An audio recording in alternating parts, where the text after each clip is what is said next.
Dear fellow human, I think by now you have the feeling that something is not right about our current situation.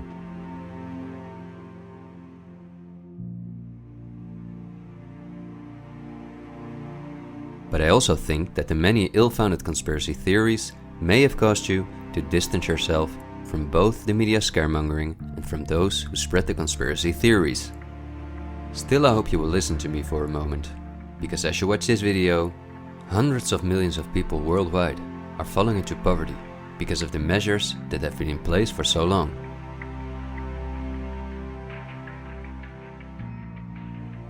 And although the biggest economic crisis that we will ever experience may not have affected you personally yet, it's only a matter of time before the ripple effects also reach you and your loved ones. This is not alarmism, but the harsh reality we face. I also think that we can limit the damage and even benefit from it if we are properly and objectively informed about our current situation. Therefore, I would like to show you some easy verifiable facts that I think are essential. Less than a handful of megacorporations dominate every aspect of our lives. That may seem like an exaggeration, but from the breakfast that's on the table in the morning, to the mattress we sleep on at night, and everything we do, put on, or consume in between, all are largely dependent on these corporations. These are investment companies of immense proportions, and they manage the major money flows on Earth. They are the protagonists of the play which we are currently witnessing. So as not to take up too much of your time, I've summarized the most important information as briefly as possible. How does it work? Let's take as an example a company like PepsiCo, which is the parent company of many of the most popular soft drinks and snacks in the world. There appear to be many different competing brands, but they all come from the factories of a small number of corporations that together have a monopoly on the industry. Within the packaged food industry, there are a number of other major companies such as Unilever, the Coca-Cola Company, Mondelez, and Nestlé. On this image, you see that virtually every well-known brand in the packaged food industry belongs to one of these corporations. You can easily get this kind of information. You can verify it on the websites of the relevant brands or on Wikipedia.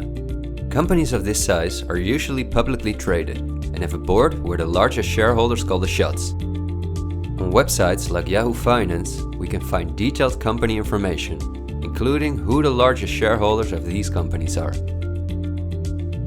Let's take PepsiCo again as an example.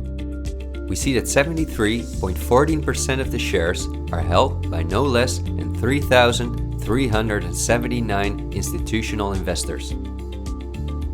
These include investment companies, mutual funds, insurance companies, banks, and in some cases, governments.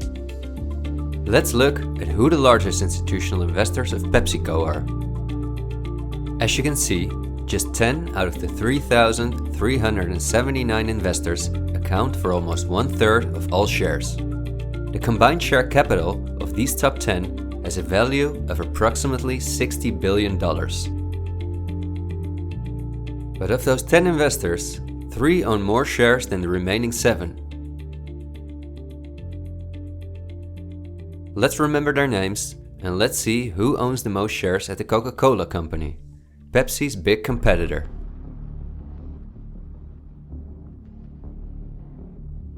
We see that just like with PepsiCo, the majority of the shares are held by institutional investors. Let's look at the top 10 and start with the last one of them. 4 out of these 6 institutional investors we also saw at the last 6 of PepsiCo. These are Norton Trust, JP Morgan Chase, Geode Capital Management, and Wellington Management. Now, let's look at the 4 largest shareholders. 3 of these we also saw in the top 4 at PepsiCo. They are Blackrock, Vangaurd, and State Street. And there's another one, Berkshire Hathaway. These are the 4 largest investment companies on the planet. PepsiCo and Coca-Cola are anything but competitors.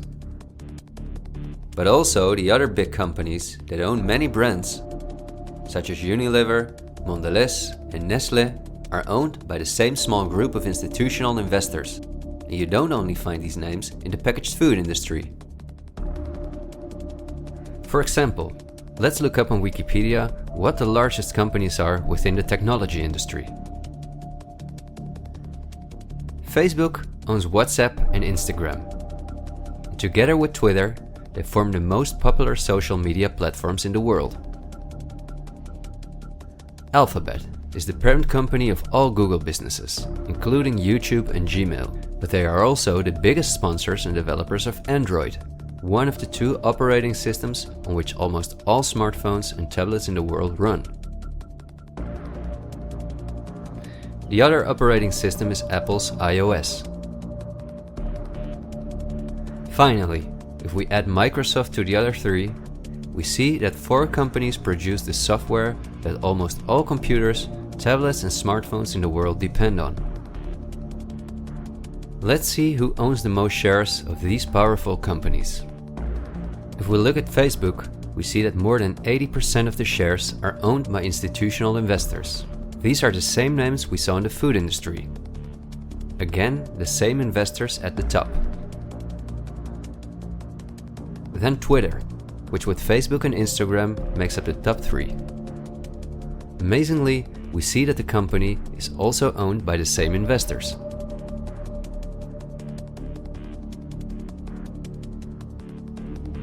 We see them at Apple,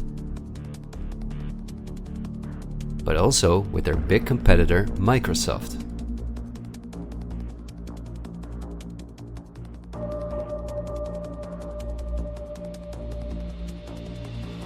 When we look at all the other companies that dominate the technology industry and build our computers, TVs, smartphones and household appliances, we see the same big investors who own a majority of the shares.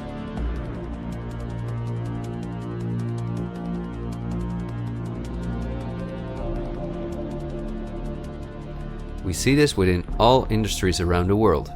And just to show you that I'm not exaggerating, I'll give you another example. Let's say we want to plan a vacation. On our computer or smartphone, we look for a cheap flight to the sun through websites like Skyscanner and Expedia, both of which belong to the same group of institutional investors. We fly with one of the many airlines, of which the majority of the shares are often owned by the same investors or by governments, like Air France-KLM. The aircraft we fly is in most cases a Boeing or an Airbus. Again, we see the same names. We look for a hotel or an apartment through Booking.com or Airbnb.com. Once we arrive at our destination, we go out for dinner, then we write a review on TripAdvisor. The same investors are at the basis of every aspect of our journey, and their power goes even much further, because even the kerosene that fuels the plane comes from one of their many oil companies and refineries.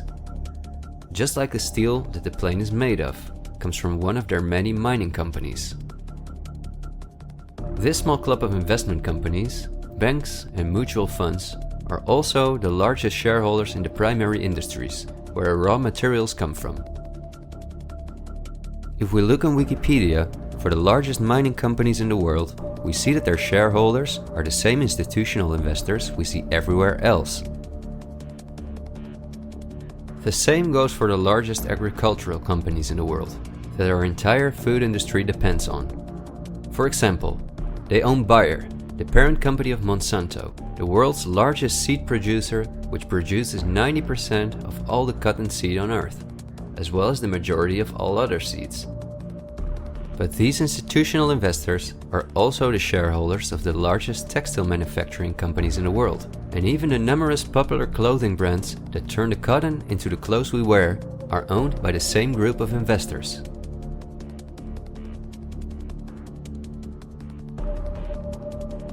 Whether we have the world's largest solar panel producers or the largest oil refineries, the shares are managed by the same companies.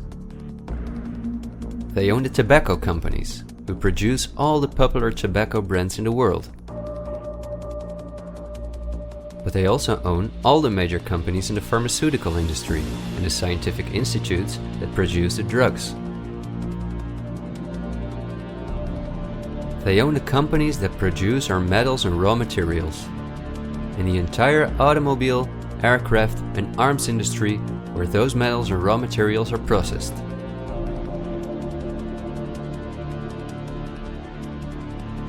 They own the companies that build our electronics. They own the big department stores and online marketplaces.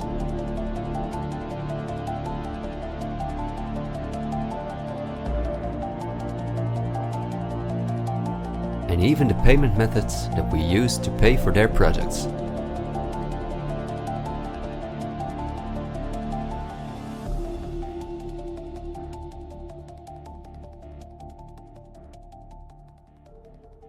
Because I want to keep my story as short as possible, I've decided to only show the tip of the iceberg. If you decide to investigate on your own, using the sources that you've just seen, then you will discover that even many of the most well-known insurance companies, banks, construction companies, telephone companies, restaurant chains, and cosmetic brands are owned by the same institutional investors we just saw.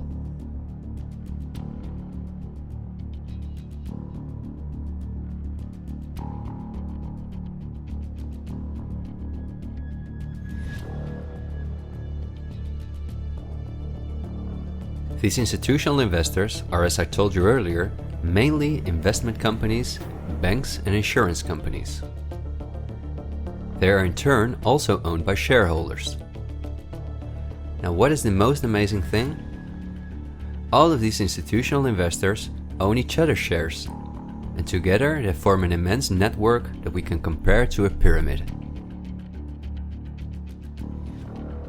The smaller institutional investors are owned by larger investors, who in turn belong to even larger investors. The visible top of this pyramid consists of only two companies, and we have seen their names many times by now. They are Vangaurd and Blackrock.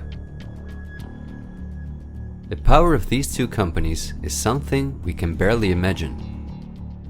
Not only are they the largest institutional investors of every major company on Earth, they also own the other institutional investors of those companies, giving them a complete monopoly. According to a report by Bloomberg, one of the most respected institutions in the world in the field of financial data and analytics, experts expect that by 2028 both companies will collectively manage about $20 trillion in investments, and in the process will own almost everything on Earth. The same Bloomberg called BlackRock the fourth arm of government, because it is the only non-government entity that has a close relationship with the federal banks, also called the central banks. BlackRock not only lends money to the federal banks, but is also their principal advisor and the developer of the computer system that the federal banks use. Dozens of BlackRock employees had senior positions in the White House during the Bush and the Obama administrations, and currently under Joe Biden. BlackRock CEO Larry Fink is a welcome guest with many heads of state and politicians, and understandably so. He's the face of the company that pulls the strings.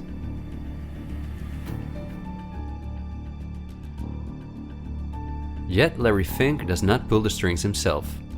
In fact, BlackRock itself is owned by shareholders.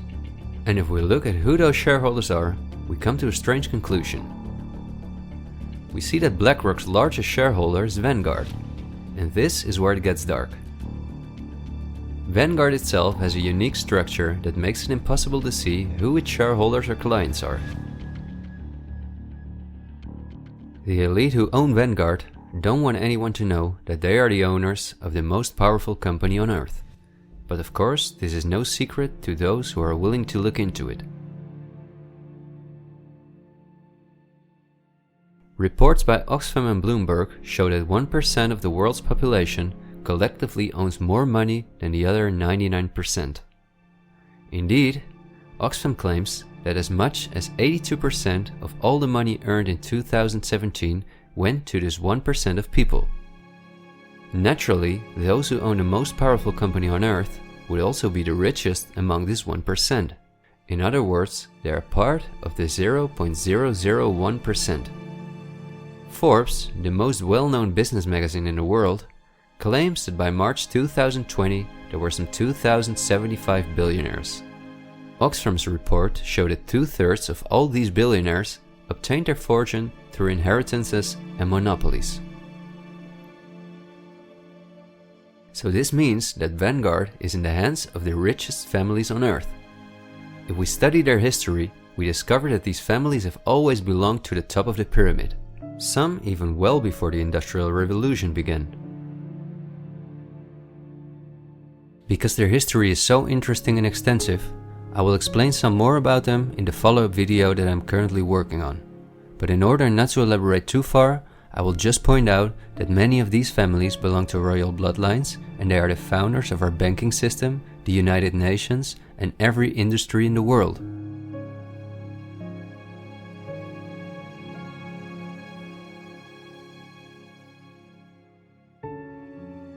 These families never lost their power, but because of an increasing world population, they were forced to hide behind investment companies such as Vangaurd, whose largest shareholders are the private funds and non-profit organizations of these families.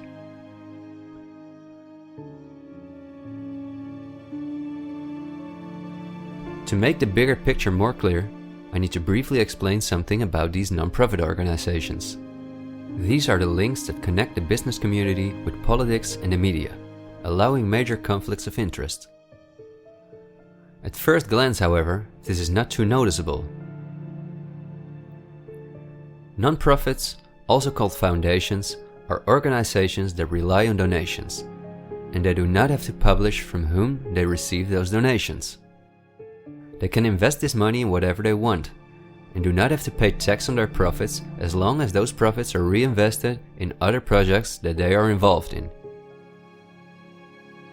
Non-profits can move hundreds of billions of dollars from invisible investors. According to a report by the Australian government, this makes non-profit organizations ideal to finance terrorist groups and launder large sums of money.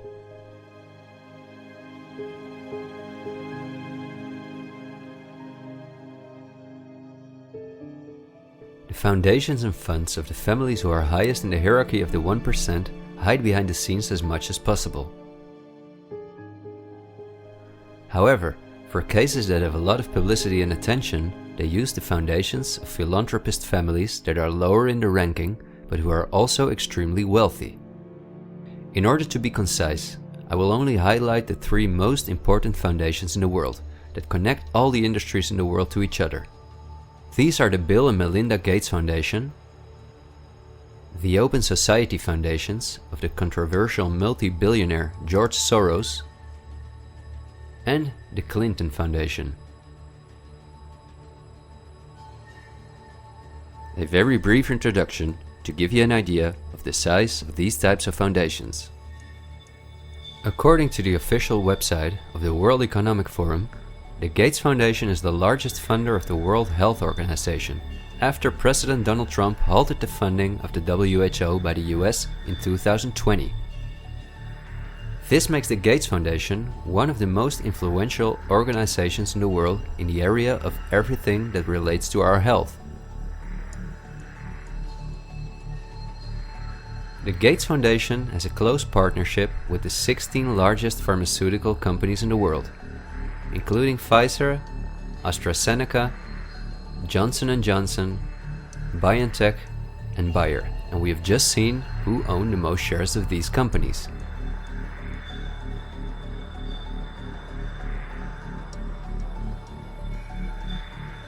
Bill Gates was anything but a poor computer nerd who made it to one of the richest people in the world, but he came from a philanthropic family that, just like himself, worked for the absolute elite. Bill is the founder of Microsoft, which is owned by Blackrock, Vangaurd, and until recently Berkshire Hathaway. But at the same time, the Gates Foundation is the largest shareholder after Blackrock, Vangaurd, and State Street in Berkshire Hathaway, where he was even on the board for a while. We would spend hours if we considered everything the Gates Foundation, the Open Society Foundations of George Soros, and the Clinton Foundation are involved in. But because they connect us with the next topic and with the current events, this brief introduction was important. I think the next topic should start with a question. A random person like myself, with very little experience in video editing, using an old laptop, can in 20 minutes objectively portray that only 2 companies have a total monopoly over all the industries in the world. So the natural question is, why don't you hear about all of this in the media? What? It's a good question. Every day we have the choice between countless reports, documentaries, and television programs, and yet not one of them talks about this. Is it something not interesting enough? Or might there perhaps be other interests at play? The answer we get again from Wikipedia. About 90% of the international media is owned by 9 media conglomerates. The companies owned by these media conglomerates are too many to mention, so I'm just going to show you the most important brands that we all know. Viacom CBS is the parent company of, among others, all CBS channels, Paramount, where the most famous movies and series in the world come from, MTV, Comedy Central, Nickelodeon, the popular British Channel 5 and the popular Australian 10. Guess who the largest shareholders of Viacom CBS are? Before we look at the other major conglomerates, let's not forget to mention our extremely powerful streaming monopolists, Netflix and Amazon Prime, both of which belong to the same shareholders. Then AT&T, which is the parent company of Warner Brothers, HBO, Discovery Channel, CNN, Cartoon Network, TNT, DC, and many other well-known brands. Guess who the largest shareholders of AT&T are?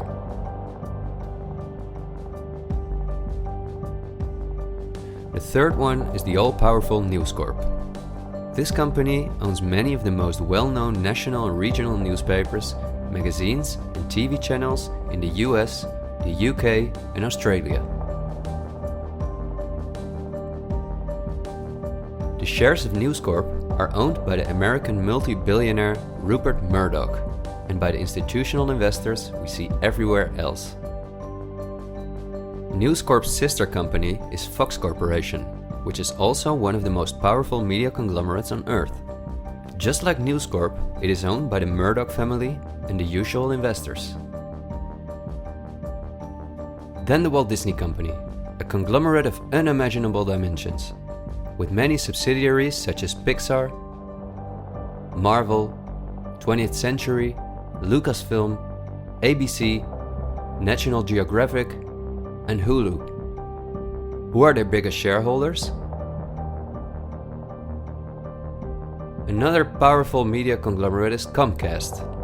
This is the parent company of NBC, DreamWorks, Universal, the Sky Group, Focus Features, Xfinity, and many other major media brands.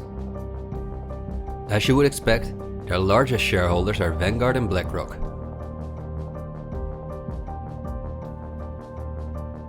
I could go on for hours and show that in almost every country on Earth, the local media is in the hands of these kind of conglomerates, which in turn are owned by our institutional investors or by extremely rich and powerful elite families. In the UK, for example, virtually all popular newspapers and magazines are owned by the Daily Mail Group, Reach, and the aforementioned News Corp. In the Netherlands, the entire media is in the hands of the Persgroep, Mediahuis, and Bertelsmann. And in Germany, the entire media is either controlled by the German government, ProSiebenSat.1, Axel Springer, and again, Bertelsmann, which is also a conglomerate of unprecedented dimensions. Not only is this the parent company of the largest book publisher in the world, Penguin Random House, and owner and founder of BMG Music, Bertelsmann also controls a large part of the European media through their subsidiary RTL, a company with 67 TV channels, 10 streaming platforms, and 38 radio stations. Bertelsmann is owned by the ultra-rich Bertelsmann-Mohn family, who openly collaborated with the Nazis. Because of this, Reinhard Mohn was held as a prisoner of war in the US. Besides RTL, Bertelsmann also owns a large part of the French mainstream media. And together with Mediaset, the powerful Italian conglomerate of former President Berlusconi that controls the most important part of the Italian mainstream media, they also own all popular Spanish TV channels. Now, to complete the picture, let's look at where the news comes from that all these media outlets are feeding us on a daily basis. The various news media do not produce their news themselves, but use information and images from news agencies such as Reuters, the Dutch ANP, and the French AFP. These organizations are anything but independent. Reuters is owned by the powerful Canadian Thomson family. The ANP is owned by Dutch investor Kees Omen, and the AFP is largely financed by the French government.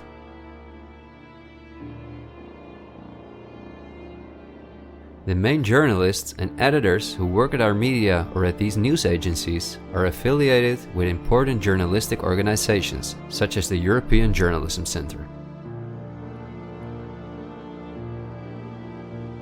These are one of the largest funders of media-related projects across Europe. They train journalists, produce study materials, give internships at, for example, the ANP, and work closely with the world's largest corporations such as Google and Facebook. For journalistic analysis and opinion, all the major media outlets in the world use Project Syndicate, the most powerful organization within its field. It supplies the 506 most important media outlets in 156 countries. Project Syndicate, plus an organization such as the European Journalism Centre, together with the news agencies, are the connecting link between all the different media outlets around the world. When newscasters read the news from their teleprompters, there is a good chance that the text comes from one of these organizations. As a result, the global media is often synchronized in its reporting. We are concerned about the trouble and trend of irresponsible, one-sided news stories plaguing our country. The sharing of biased and false news has become all too common on social media. More alarming, some media outlets publish these same fake stories without checking facts first. The sharing of biased and false news has become all too common on social media. More alarming, some media outlets publish these same fake stories without checking facts first. Unfortunately, some members of the media use their platforms to push their own personal bias and agenda to control exactly what people think. And this is extremely dangerous to our democracy. This is extremely dangerous to our democracy. This is extremely dangerous to our democracy. This is extremely dangerous to our democracy. This is extremely dangerous to our democracy. This is extremely dangerous to our democracy. This is extremely dangerous to our democracy. This is extremely dangerous to our democracy. This is extremely dangerous to our democracy. This is extremely dangerous to our democracy. This is extremely dangerous to our democracy. This is extremely dangerous to our democracy. This is extremely dangerous to our democracy. In September 2020, the European Journalism Centre and Facebook set up a fund to support selected news organizations to do the reporting during the corona crisis. Let's see who the organizations are that, along with the news agencies, produce our news. At Project Syndicate, we see the Bill and Melinda Gates Foundation, the Open Society Foundation, and the European Journalism Centre.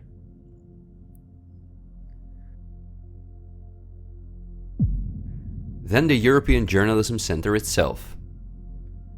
Again we see the Gates Foundation and the Open Society Foundation.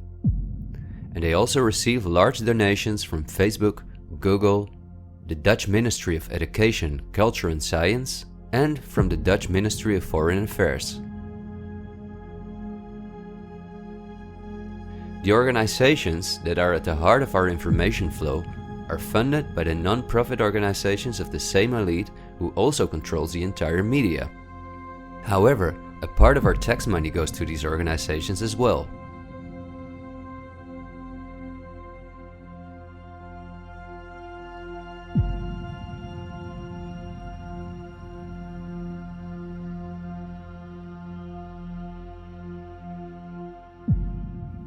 Okay, I realize this was a lot of information to process, and believe me, I've made it as short as possible, and I've only used those examples that seem necessary to show you the overall picture, so you can understand the current situation better.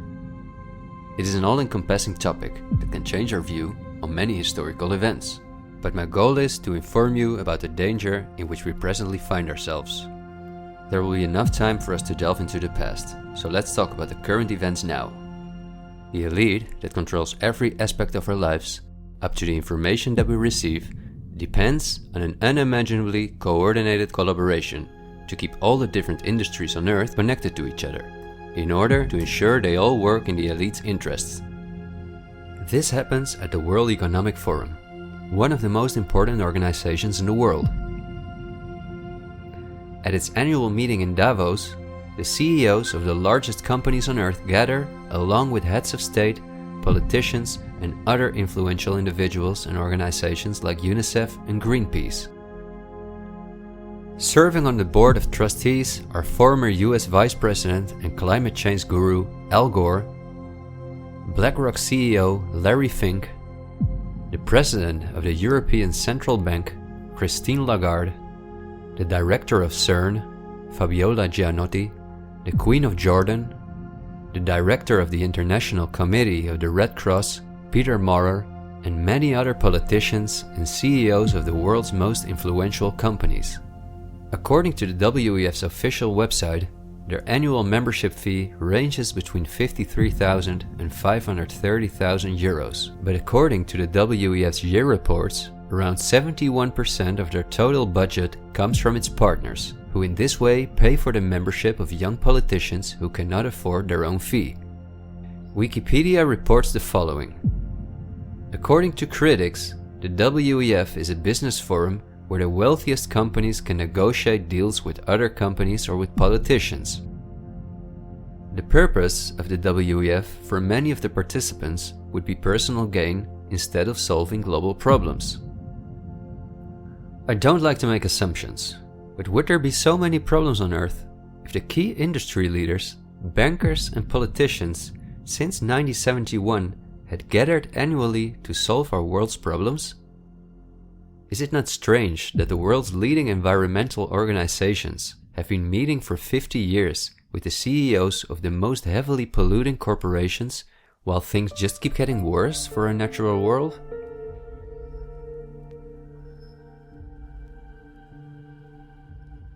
That these critics of the WEF are right soon becomes clear when we look at who the most important partners are that account for almost 71% of the WEF's budget.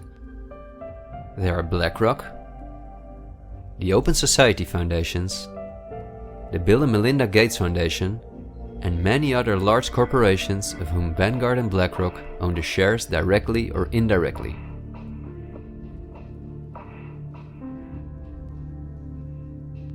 The president and founder of the WEF is Klaus Schwab, a German professor and businessman.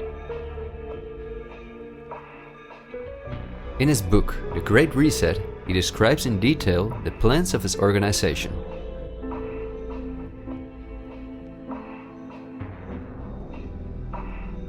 The coronavirus, according to him, is the excellent opportunity to literally reset our society in every regard.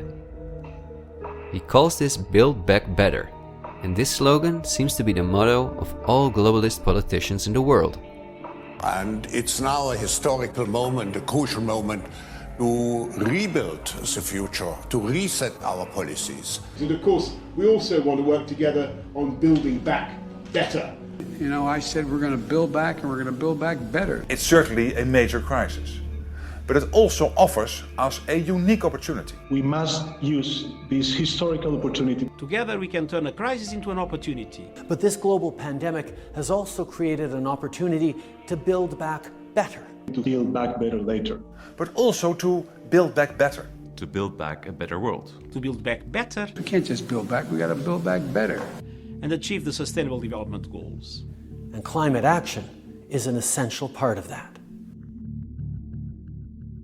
According to Schwab, our old society should be exchanged for a new one, in which countries give up their sovereignty to an all-encompassing world government, in which people own nothing but work for the state, in exchange for their housing, healthcare, and all their other basic needs. All of this is necessary, according to the WEF, because our modern consumer society, which the elite themselves imposed on us, can't keep going as it is. It's no longer sustainable.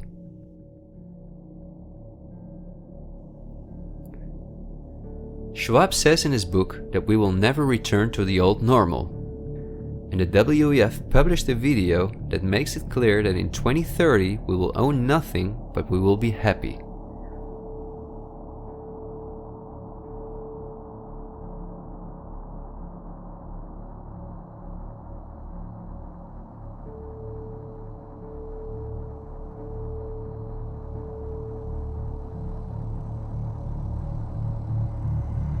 You've probably heard some talk about the New World Order. The media wants us to believe that this is a topic for conspiracy theorists, although it has been talked about for generations by presidents such as George Bush Sr., Nelson Mandela, and Bill Clinton. We have before us the opportunity to forge for ourselves and for future generations a new world order, a world where the rule of law, not the law of the jungle, governs the conduct of nations.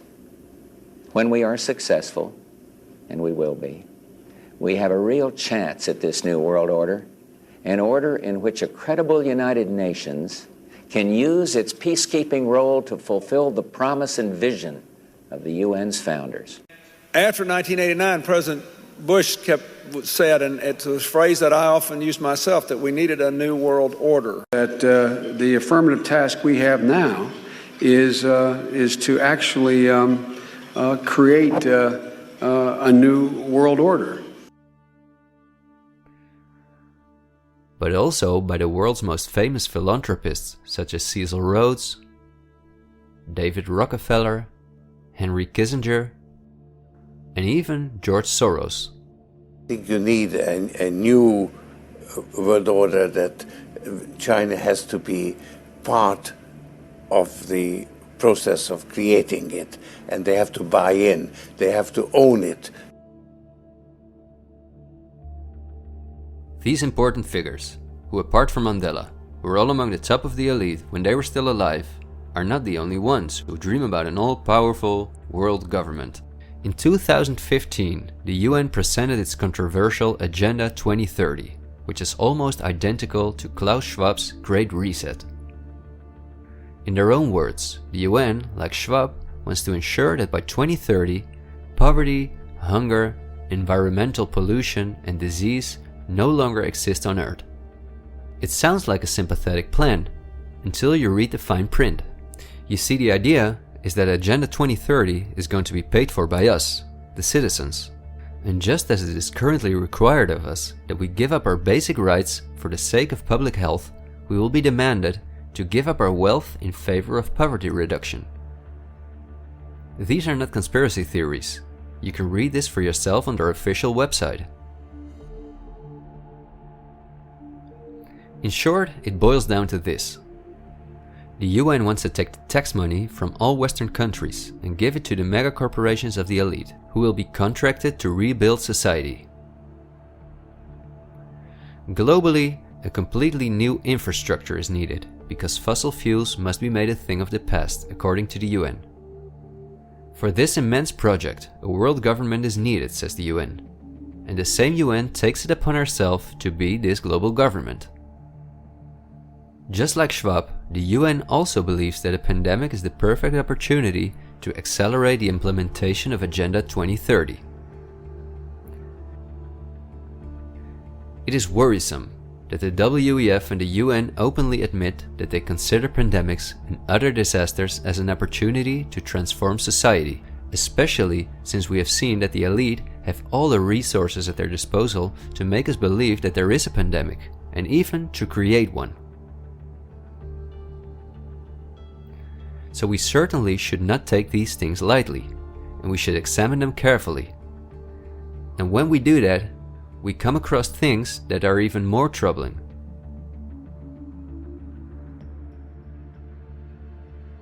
On Friday, October 18, 2019, months before the pandemic was declared, a meeting was held at the Pierre Hotel in New York City for a select group of about 130 very important guests, including politicians and the world's most respected medics and pharmacists.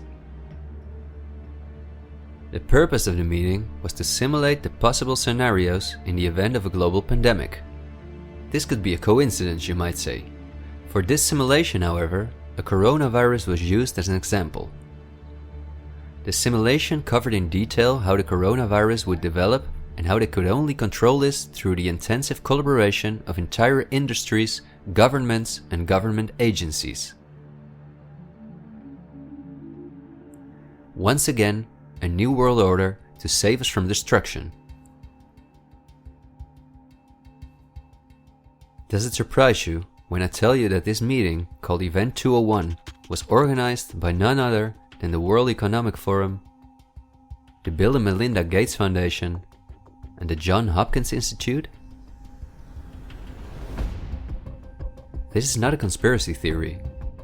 Check the official website of Event 201 for yourself.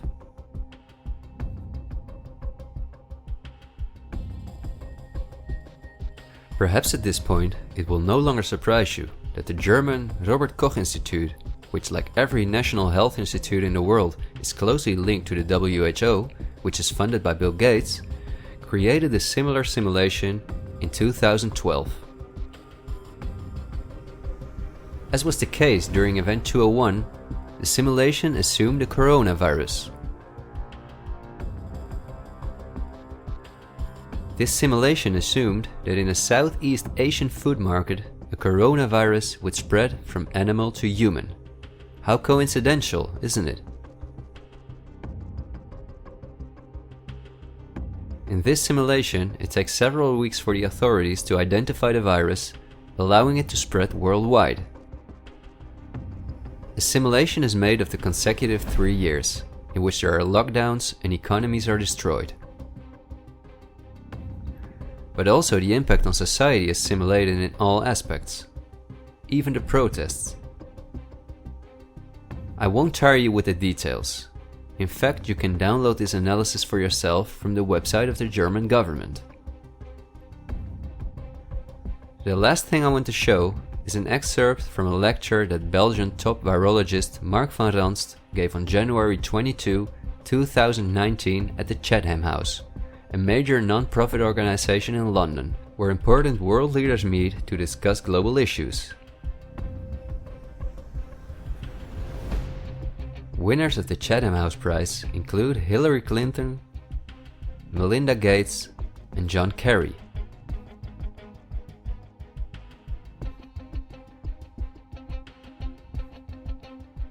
What Van Ranst is discussing is simply shocking. Van Ranst in fact explains how he has fooled the entire Belgian population during the swine flu through fear-mongering, out-of-context mortality rates, and media manipulation. He laughingly explains how he managed to impose the vaccine for the swine flu on the frightened Belgian population, a vaccine produced by the pharmaceutical companies he worked for. Thank you very much, Ab. Thanks for the invitation. And I was asked to tell you about my experiences being the crisis manager, the flu commissioner for Belgium, and highlighting the communication. And then you have one opportunity to do it right. I mean, day one is so important. In day one, you start your communication with the press, with the people, and you have to do it right. I mean, you have to go for one voice, one message. In Belgium, they chose to appoint a non-politician to do that. I mean, I have no party affiliations, and that makes things a little bit, at that time at least, a little bit easier, because you're not attacked politically, majority, minority. That doesn't come into play, and that was a huge advantage. The second advantage is that you can play in Brussels the complete naive guy and get a lot more done than you would otherwise be able to do. You have to be omnipresent that first day or the first days, so that you attract the media attention. You make an agreement with them that you will tell them all, and if they call, you will pick up the phone. When you do that, then you can profit from these early days to get complete carpet coverage of the field, and they're not going to search for alternative voices there. And if you do that, that makes things a lot easier. These first weeks, that's easy street.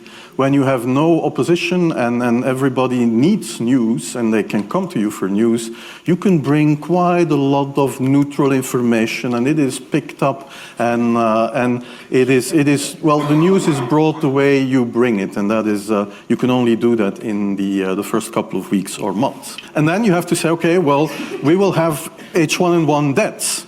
Of course, that would be unavoidable. I used there Sir Donaldson's quote, where he said that in the UK, by the peak of the epidemic, 40 people would die per day at the end of the summer. So 62 at that time million people in the UK, 40 deaths a day. I worked it out for Belgium. That would be 7 deaths a day at the peak of the epidemic. I used that in the media. 7 Belgian flu deaths per day at the peak of the epidemic would be realistic. That is true in every year, even interpandemically. That is very, very conservative. However, talking about fatalities is important, because when you say that, people say, wow, what do you mean? People die because of influenza? And that was a necessary step to take. And then, of course, a couple of days later, you had the first H1N1 death in the country, and the scene was set and it was already talked about. And then you had to pick who is going to be vaccinated first. And then, well, women and children first, whatever. I mean, risk groups, they were important. And then I misused the fact that the top football soccer clubs in Belgium inappropriately and against all agreements vaccinated they made their soccer players priority people. So I said I can use that, because if the population really believes that this vaccine is so desirable that even the soccer players would be dishonest to get their vaccine, I said, okay, I can play with that. So I made a big fuss about this. This is Van Ranst is raving mad, but it worked. The Chatham House organization is also funded by all major corporations of the elite, the Gates Foundation and the Open Society Foundations. We could talk for hours about the coronavirus, which has a survival rate of 99.98%, and about the incomprehensible measures that are destroying our society. Millions of entrepreneurs have lost their income. Countless elderly people have died in loneliness, isolated from their families. But I think we have reviewed enough facts that put the global COVID measures in a broader context, seen from the perspective of the elite. This extremely wealthy elite, collectively of tens of thousands of billions, has no problem whatsoever with the fact that more than 40% of the world's population has to live on less than $5.50 a day, or that millions of children are dying from the drinking water contaminated by them, or from malnutrition, or by their bullets and bombs. They just want to get more powerful.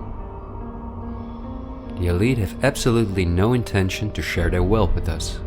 In fact, they are honest about their plans to take even the last bit from us, and those plans are being rolled out as I'm telling this. The underlying motives of the elite will not be explained in this episode, because for this we have to dive into history and discuss topics that are beyond our modern rational thinking. But for now you may understand well enough with the simple logic that a new world order, or an all-encompassing world government, is the only way for a small elite to retain its power over an ever-increasing world population. Companies like Blackrock and Vangaurd do not benefit from national borders, import taxes, and real diversity.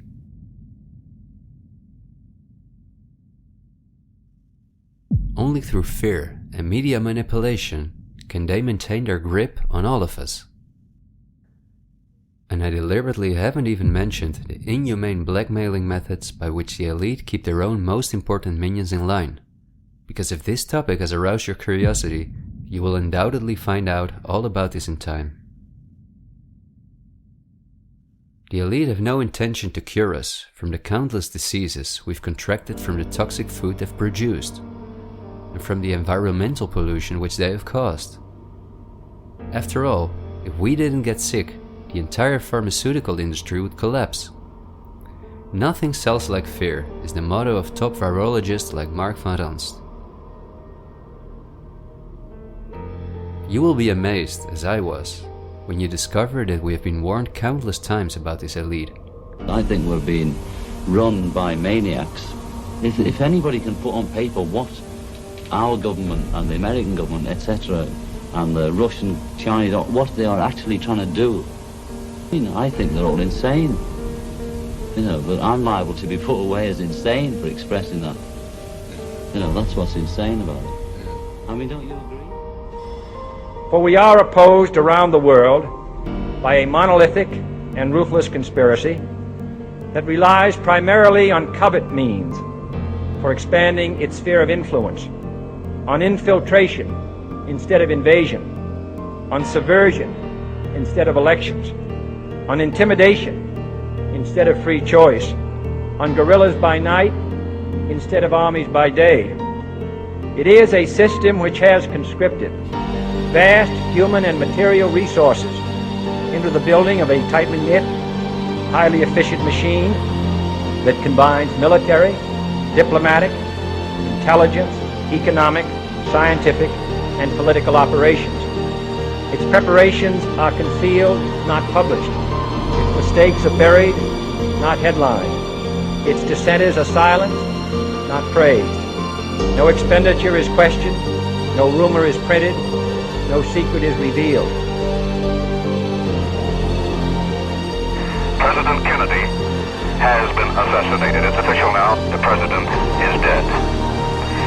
Women here in shock, some have fainted. Grown men, Secret Service men standing by the emergency room, tears streaming down their face. There's only one word to describe the picture here, and that's grief, and much of it. It's official. As of just a few moments ago, the President of the United States is dead.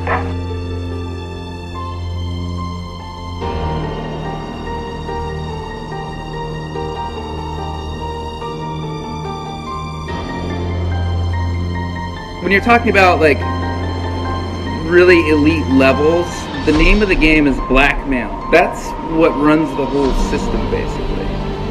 They want compromised people because they're easy to control. I'm not suicidal. I'm not suicidal.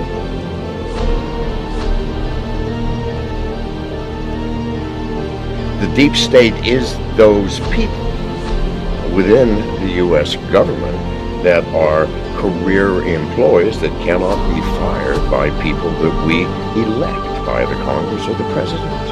Are these people in control? Can they enact laws? Fuck yes. Can we fire these people? No. Can presidents fire them? No. It's designed that way so that political parties and political interests cannot affect the deep state. Do you understand the nightmare of our situation, people? It is no secret.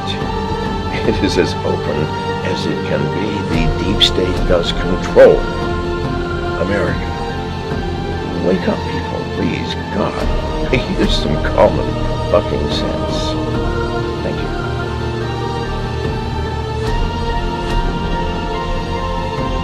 Something like 1984 could actually happen. This is the direction the world is going in at the present time.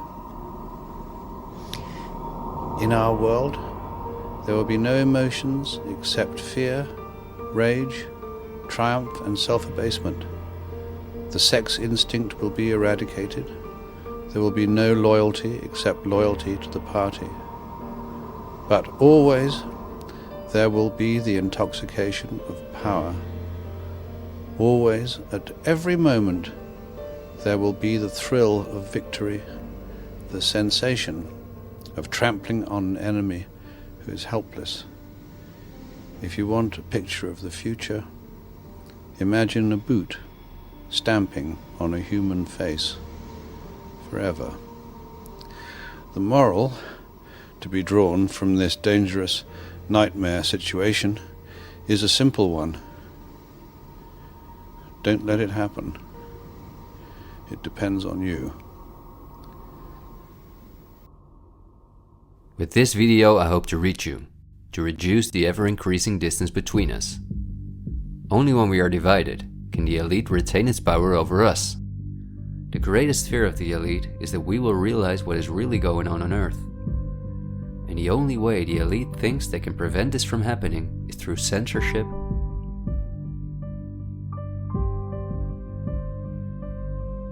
preventing human contact,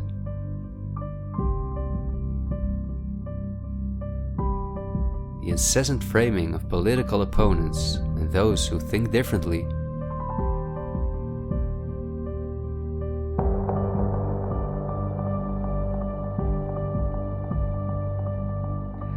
and the use of brute force.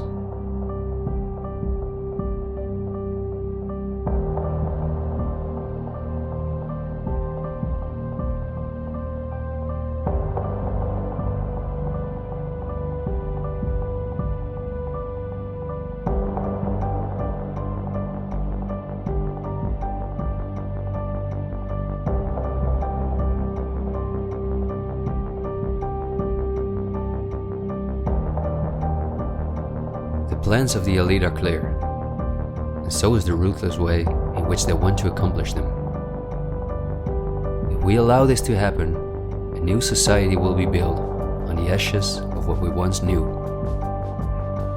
A new society in which we will own nothing, not even a home of our own. The elite wants to make sure that between now and 2030, everything you now own will be theirs. For this, devastating economic crisis is necessary. First, the middle class is attacked, which is the backbone of society. Entrepreneurs are forced to go into tremendous debt, which will ultimately cause them to lose all their possessions. After that, things will move quickly. Banks will fall, cash money will cease to exist, and the only way not to starve to death will be the acceptance of government support, which will include several conditions, such as the vaccination passport and giving up all private possessions. Because the entrepreneurs are the first to fall, many others won't immediately feel the crisis. The people remain divided among themselves until it is too late. This is not a doomsday scenario that I've made up. This is simply the Great Reset. The New World Order, which has been prepared for many generations, and which has been extensively tested in every communist dictatorship in the world.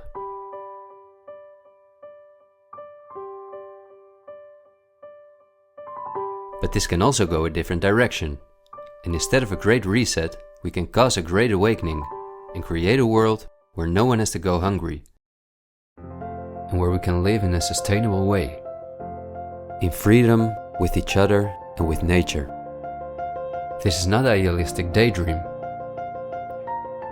There have always been forces that have sought to break the power of the elite, but until recently, our means of communication were always insufficient to get a mass network in motion. The elite have always kept us in ignorance about the discoveries of geniuses such as Tesla, who was far advanced in the field of clean, free energy. Or Dr. Rife, who used radio waves to cure at least 16 terminal cancer patients before he, just as Tesla, died in a suspicious manner. Or Henry Ford, who in 1941 had already made a car out of bioplastic that proved stronger than steel. The elite have hidden countless such techniques from us because they form a threat to their monopolies in every industry.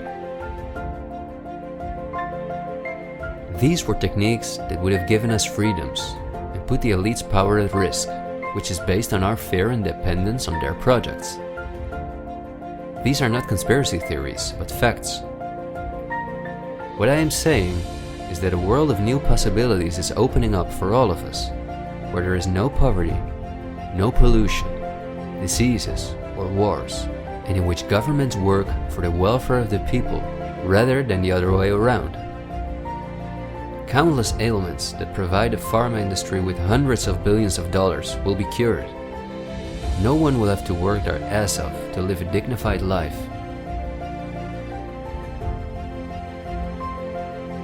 People will no longer live in fear because of the lies of the media, the pharma industry, the climate lobbies, and politicians.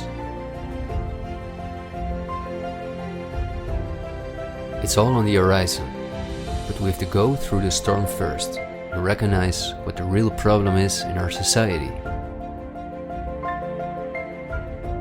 I want to thank you for listening to me, and I hope someday, in freedom, together we'll reflect back on this unique moment in history. There is still so much to tell, but we will save the rest for later. This video was only intended as an introduction.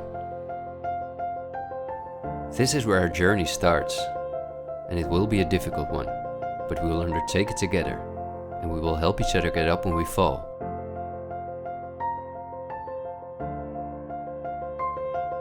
We will not be afraid. We are the 99%.